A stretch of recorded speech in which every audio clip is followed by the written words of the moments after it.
Professor Bartholomew III of Dewsbury, Ireland. How are you doing today? Just fine. What about you, Agatha Rainforest? I'm doing great, Professor Bartholomew III of Dewsbury, Ireland. What are we discussing today, Agatha? Well, we're discussing natural selection. But first, I must ask, if you were to steal a historical figures research notebook, whose would you steal? Charles Darwin would, of course, be my natural selection. Well, I suppose we should talk about a real example of natural selection now. Can you give me a definition? Well, Agatha, natural selection is a process that a population goes through to help them either thrive or die in an environment. Thank you for that, Professor Bartholomew III of Dewsbury, Ireland. Do you think you could give us an example of natural selection?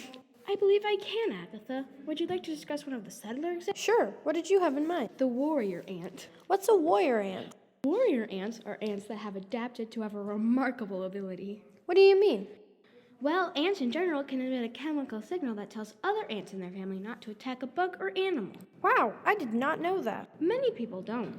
That certainly is interesting, but how do the warrior ants come into play here? Well, warrior ants have adapted not only to repel attempts of attack, but to orchestrate their takeovers of nearby colonies. They can replicate the chemical signal of other ants, ensuring a swift and unopposed seizure of ant families that are unfortunate enough to be in the path of the warrior ant's destruction. That certainly is a little-known fact. Well, thank you for your example, Professor Bartholomew III of Dewsbury, Ireland.